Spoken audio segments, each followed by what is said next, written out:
That update. Mitch Roschelle is with us now, CEO of M2 Communities, visiting fellow at the University of San Diego School of Business. What's your reaction to the impact that this might have on the Fed's decision when you've got the president feuding with some of the governors? It may make a political process, which it shouldn't be, even more political. But the fact remains that the economy, as we saw today with the second read of gross domestic product, the economy is doing much better than analysts expect. And the weekly jobless claims that came out today suggest that there isn't, the bottom's not falling out of the labor market.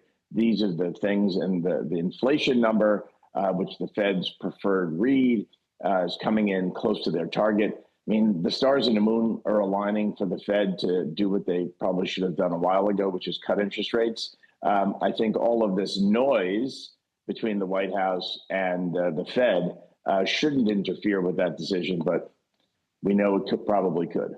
Cart before the horse here, but if an interest rate cut is on the horizon, what type of cut might they be looking at? What factors would be considered? You know, I think the Fed and many of the governors on the Fed are still worried that tariffs are going to bring inflation back. So when they cut rates, I'm not going to say if, when they cut rates, probably at the September meeting, they're probably going to cut rates, which is what they've been signaling, by 0.5%. I personally think they should cut rates by about 1%. And the reason is it's not the rate per se. It's really the tightness of the credit markets. And by that, I mean, if you are a small business and want to go to your lender to get a loan, it's not just the rate of the loan.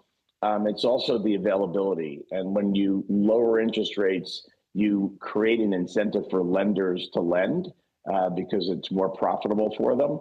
And the fact of the matter is that's really what we need. We need to sort of break the logjam in our credit system, which is what's holding back business investment. Mitch, which sectors have seen the greatest impact from the tariffs so far? And now that we're getting closer to holiday season, do we anticipate that the stockpiles will be diminished and we could see some price hikes going into November, December? I think logically, Marni, it's consumer items like clothing, furniture, hardware. It's those items that are largely made overseas and imported that should see the biggest impact that the consumers would feel. But this sort of on again, off again, tariff situation has created countless opportunities for those who import to import more and more stockpiles ahead of whatever the next deadline is. And that's probably has created enough stockpiles that we're not going to feel it this holiday shopping season, which is literally just around the corner.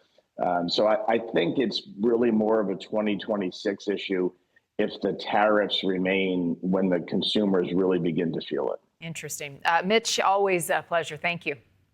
You too. Have a great weekend. You too. President Trump